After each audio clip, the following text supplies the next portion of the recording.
여러분 안녕하십니까? 텍스에 대한 컨설팅의 김대기 대표입니다. 요즘 증여에 대한 질문들을 많이 주시는데요. 이 부모가 자녀한테 증여를 할 때, 현금이나 뭐 부동산이나 뭐 주식 등을 증여할 수 있겠죠. 증여할 때 증여재산 공제라는 걸 해주게 됩니다. 그래서 이제 보통 미성년자에게는 2천만 원, 또 성인인 자녀에게는 5천만 원까지 증여재산 공제가 되는데요. 자, 올해부터 이제 하나 생긴 증여재산 공제가 있죠. 혼인 출산 공제라고 하는 것입니다. 혼인을 했을 때, 출산을 했을 때 1억 원씩 이게 공제를 해주겠다라고 하는 것인데요. 근데 이제 이 혼인 출산 공제 관련해서 이런 질문들을 많이 주십니다. 혼인할 때 1억, 출산할 때 1억, 각각 1억씩 해주는 것이냐? 그리고, 이 혼인 출산할 때는, 출산할 때, 증여할 때는 이 현금만 줄 수 있는 것이냐? 뭐, 부동산이나 뭐 주식이나 이런 건 줄 수 없는 것이냐? 라고 질문들 주시고요. 그 다음에, 언제까지 이것을 줘야만 혼인 출산 공제를 받을 수 있느냐? 라는 질문들 많이 주십니다. 그래서 오늘은 이 부분에 대해서 좀 자세히 좀 알아볼 수 있도록 하겠습니다. 자, 일단은 증인재산 공제에 대해서 좀 약간 보고 갈까요? 이건 뭐, 배우자가 6억이 공제가 되고요.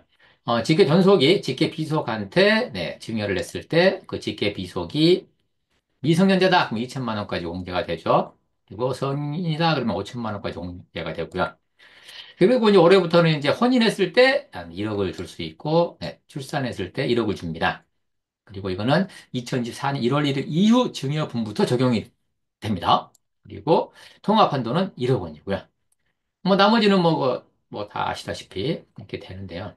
그리고 이제 이 성인한테 5천만 원씩 줄 때 10년간 5천만 원씩 줄 수 있죠. 그래서 뭐 태어났을 때 5천만 원 주고, 그다음에 10살 때 5천만 원, 20살 때 5천만 원 이렇게 줄 수가 있습니다. 근데 혼인 출산금이 평생 1억 원 한도라고 합니다. 1억 원 한도. 자, 이 의미가 무엇인지 이따 한번 자세히 보겠고요. 그래서 오늘은 이 부분 에 대해서 좀 자세하게 알아보자라고 하는 것입니다. 이 부분에 대해서. 자, 일단은 이제 증여자는 직계 존속이라고 그랬죠. 그럼 증여자는 직계 존속인데 직계 존속은 부모나 양부모, 그다음에 조부모도 직계 존속에 들어가고요. 증조부모도 직계 존속에 들어갑니다. 그러니까 부모가 자녀한테, 그다음에 할아버지 할머니가 손자한테 이렇게 줄 수 있다는 것이죠. 그래서 직계 존속은 이 분들이 다 되고 이제 외조 부모도 되겠죠.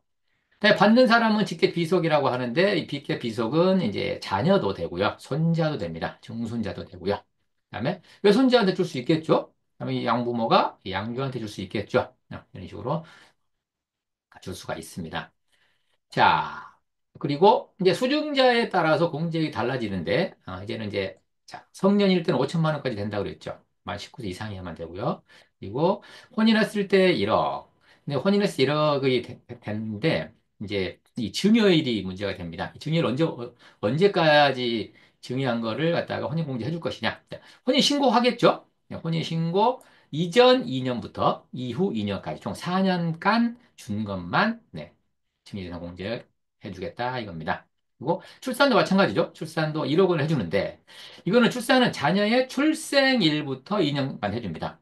자녀가 출생하기 전에 만약에 출생할 걸로 보고 임신했을 때 출생할 걸로 보고 줬다. 안 됩니다. 예. 네. 이 부분은 좀 어, 이 유의를 하셔야 되고요. 그 다음에 성년은 10년마다 5천만 원씩 아까 줄 수 있다고 했지 않습니까? 태어날 때, 뭐 10살 때, 20살 때 5천만 원씩 각각 줄 수가 있는데 이 혼인출산 이 공제는 통합한도가 평생 동안 1억밖에 안 됩니다. 그러니까 혼인 공제를 1억 원을 받아버렸다. 그러면 출산은 못 받습니다.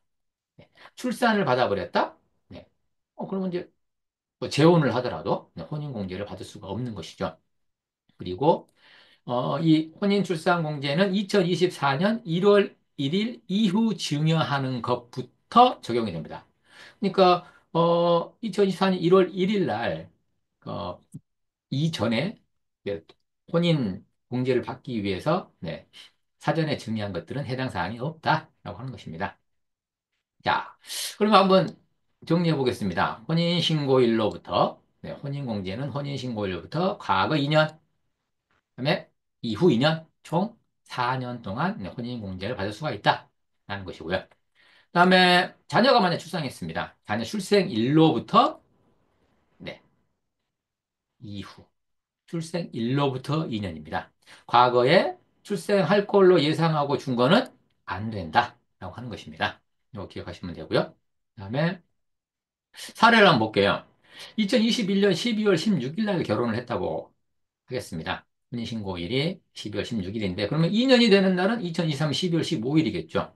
그러면, 이때 아무리 줘봤자, 네, 뭐 2년이 일단 지났죠. 지났으니까 또 2024년 1월 1일 이전이기 때문에 이때 줘도, 네, 안 됩니다. 그리고, 2년이 지난 후 2024년 1월 1일 이 사이에 줘도 안 되겠죠. 당연히. 왜? 2024년 1월 1일 이후에 줘야만, 네, 공제가 가능하니까요.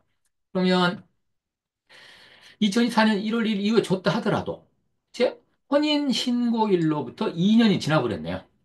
그러니까 안 되겠죠. 네, 혼인신고일 이후 2년 이내에 줘야만 되니까요. 이것도 유념하시면 될 것 같고요. 그 다음에 자, 1월 1일이 있다라고 보고요. 자, 2022년 12월 16일 날 결혼을 했다고 보겠습니다. 그 혼인을 신고를 했습니다. 그러면 2024년 12월 15일이 2년이 되는 날이겠죠? 2년이 되는 날인데, 자, 2022년 12월 16일에 증여를 했다가 2024년 1월 1일 이전, 2023년도라든가 이때 만약에 증여를 했다. 혼인 공제가 되느냐? 네, 안 됩니다. 왜? 2024년 1월 1일 이전이기 때문에 안 된다 이거죠. 그래서 2024년 1월 1일부터 뭐 2024년 12월 15일까지는 이제 공제가 되겠죠. 네, 2년 안에 들어가 있으니까요. 네, 보시면 되고요. 그 다음에 자, 이번에는 2024년 5월 4일 날 혼인신고를 했다고 보겠습니다. 그럼 혼인신고가 5월 4일이기 때문에 과거 네, 2년 그다음에 앞으로 2년이 2022년 5월 4일과 2025년 5월 3일이죠. 그러면 2024년 1월 1일 이전에 2023년도에 만약에 증여를 했다. 그것을 혼인공제를 받을 수 있냐? 안 된다는 겁니다. 왜? 2024년 1월 1일 이전에 증여한 거기 때문에 안 된다. 그리고 2024년 1월 1일 이후에는요. 네, 2년이 되는 2026년 5월 3일. 이때까지는 다 되겠죠. 왜? 과거 2년에 포함이 되면서 2024년 1월 1일 이후니까요. 해당 사항이 있고요. 그다음에 혼인신고일로부터 2년 이내는 당연히 되는 거고요. 이런 식으로 보시면 될 것 같고요. 자, 그다음에 이런 분들 많이 계십니다. 2024년 1월 1일 이전에 뭐 한 2022년 12월 16일 날 증여를 받은 게 아니라 부모에게 이제 증여세를 좀 약간 덜 내기 위해서요. 부모한테 돈을 빌릴 수 있겠죠. 이자를 지급하기로 하고 차용증을 작성하기로 하고요. 돈을 빌렸습니다. 빌린 상태에서 이제 쭉 이자를 갚아오다가 2024년 5월 4일 날 네, 혼인신고를 했네요. 그럼 혼인신고를 하게 되면 과거 네, 2022년 5월 4일 까지. 그다음에 2026년 5월 3일 미래 2년 이때까지 네, 증여를 받으면 되겠죠. 근데 증여받을 돈은 없어요. 그래서 부모한테 돈 빌린 이거를 혼인공제로 대체할 수 있느냐라는 질문들을 많이 주십니다. 혼인공제로 대체가 가능하냐?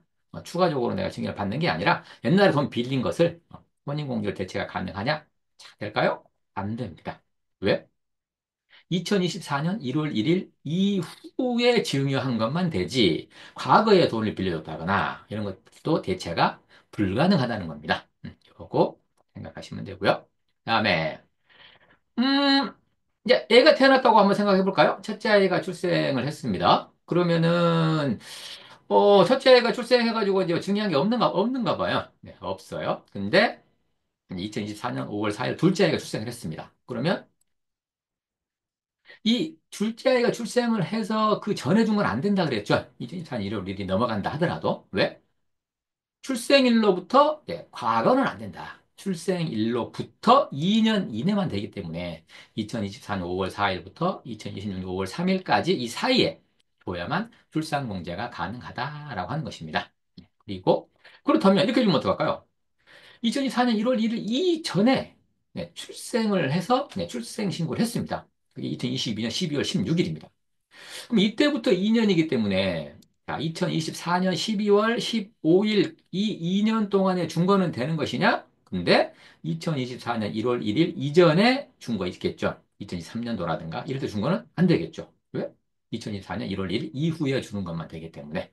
그래서 2024년 1월 1일부터 2024년 12월 15일까지 준 것만 출산공제가 가능하다라고 보시면 될 것 같네요. 자, 그 다음에 하나 더 볼까요? 자, 2024년 5월 4일 혼인신고를 했습니다. 혼인신고를 하고, 네.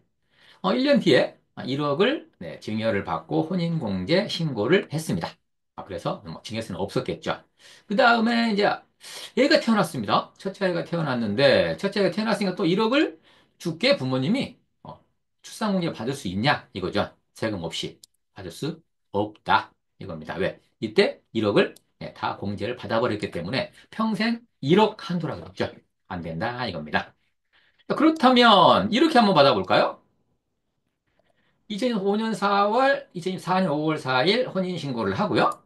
2025년도에 5천만 원을 증여를 받고 네, 혼인공제를 네, 적용을 했습니다. 그 다음에 이제 첫째 아이가 태어났겠죠? 태어났을 때 또 한 6개월 지나서요. 5천만 원을 네, 출산공제로 받을 수는 있습니다. 왜? 혼인공제 5천만 원, 출산공제 5천만 원 합해서 1억 이하죠. 한도 이하기 때문에 이건 가능하다라고 하는 것입니다. 네, 이렇게 보시면 될 것 같고요. 그다음에 자, 중요자가 이제 수중자한테 이제 혼인출산 공제를 할 때, 자, 현금만 되느냐? 이겁니다.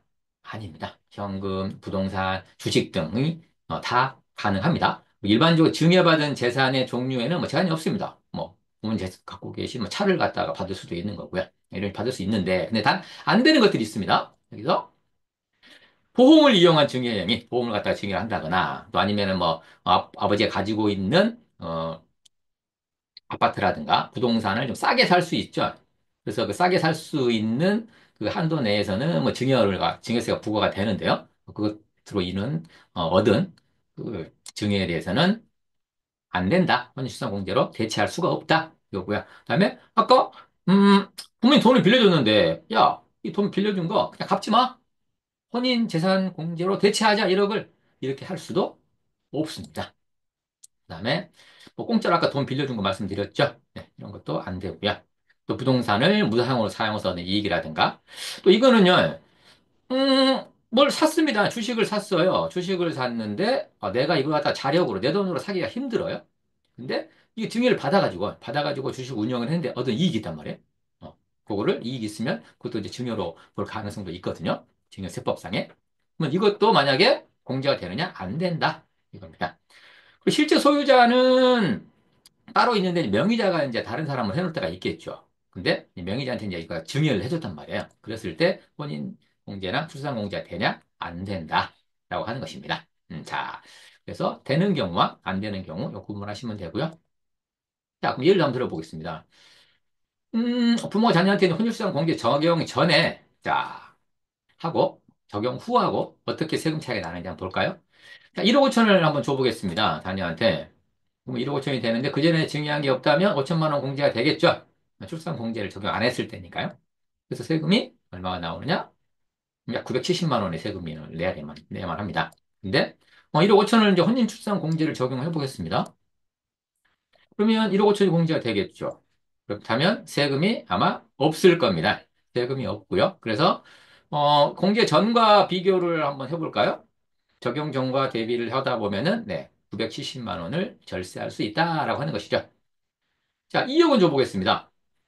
5천만 원 공제 되겠죠? 그럼 1억 5천에 대한 과세 표준에 대해서 세금이 얼마가 나오느냐? 1,940만 원이 나오게 됩니다. 1,940만 원인데 공제 적용해 볼까요? 2억 원에 대해서 공제를 적용하게 되면 1억 5천이 공제가 되고 5천만 원 남겠죠? 5천만 원 남은 거에 대해서 세금이 485만 원이 나옵니다. 1,940만 원에 485만 원, 약 1,455만 원이 절세가 되겠네요. 3억 가면 줘볼까요? 네, 3억 주면은 3.880만 원이 되는데, 자, 3억도 1억 5천을 공제 받아보겠습니다. 1억 5천에 대해서 1,940만 원만 내면 됩니다. 얼마가 절약됩니까? 네, 1,940만 원이 절약되죠. 한 6억 줘봅시다. 6억을 줬을 때도 5천만 원 공제받고 5억 5천에 대해서 세금이 한 1억 정도가 나오죠. 1억 정도 나오는데 6억을 줬을 때 1억 5천을 공제받게 되면 세금이 네, 7,760만 원, 약 2,425만 원이 절세가 되는 것을 볼 수가 있습니다. 그래서 일반적으로는 5천만 원씩 공제가 가능하나 성인이 자녀한테 증여를 할 때요. 네, 증여서 공제가 가능하지만 이제 혼인공제나 출산공제 1억을 적용을 했을 때 어떤 경우에 우리가 적용받을 수 있는지 그리고 기간은 언제 받아야만 하는지 그리고 2024년 1월 1일 이전에 받은 것들은 되는지 이런 것도 알아봤고요. 그다음에 이제 혼인 출산을 했을 때 공제를 받을 때 현금, 부동산, 주식 등도 가능하다. 근데 그렇지 공제받지 못한 경우가 있었죠. 이런 경우 보면 되겠고요. 그리고 이제 적용 전과 적용 후에 세금을 비교를 해봤습니다. 자, 이 정도면은 아마 혼인출산 공제에 대해서는 아마 전체적으로 다 아실 수 있지 않을까 생각이 드네요. 자, 이 동영상이 마음에 드셨다면 좋아요, 그다음에 알람 설정, 그다음에 구독 부탁드립니다. 다음에 더 좋은 컨텐츠로 찾아오겠습니다. 감사합니다.